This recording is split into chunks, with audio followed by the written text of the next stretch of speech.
Next situation that we're going to look at is when they're looking to play the short pass in the 4-3-3. Some teams we're going to come up against, they'll have the two guys in centre mid who are used to playing the 6. They'll drop in, pick up the ball, they're able to hold off man and look for the switch, look for the pass through the lines, right? So in this situation, you might have a team who's comfortable doing that, even with our high press, because they're looking to suck us in. So in this type of situation, so the goalkeeper just clipped it out to this number 10, who's looking to drop in. So our striker is covering the centre back here. So the tip of our midfield 3 is going to close the ball. And then in this situation, right, as you can see, there's no passing options for this centre mid. So either he looks to go long or he looks to get on the turn and dribble out of this scenario.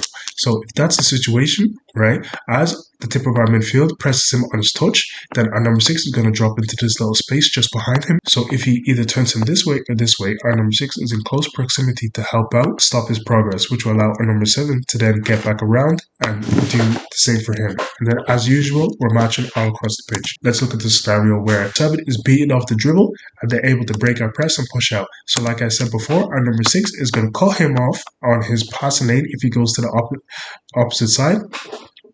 And then our number 7 is going to get back around and support the 6 the same way the 6 did when he was up here. So now the number 6 is the primary and he's looking to get in front of their centre mid to stop any passes and hopefully get a foot in, while the number 7 is coming back around to support him the same way he did when he was up here. And of course, the runners are being tracked by our defenders all across the pitch, as they're defenders who are going to move out from back here, come up the pitch. Then our wingers and the striker, of course, will come with them as usual.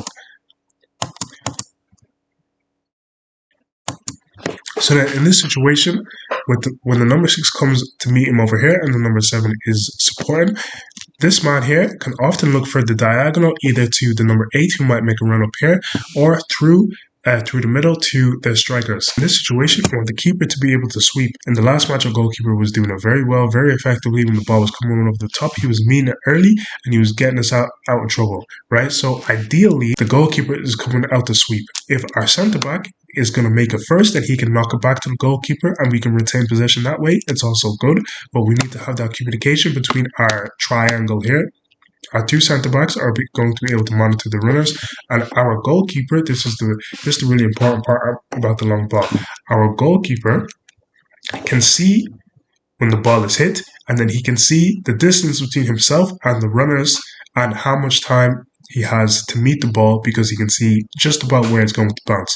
As our centre-backs are looking at the ball coming over their heads like this and they're making the run back, the goalkeeper has to be screaming in their ear, either it's his ball and he's going to clear it, or the centre-backs have to make it back and he's going to drop back into position, ready for the scenario if their opposition strikers do beat them to the ball, or he's ready to receive a pass back, right?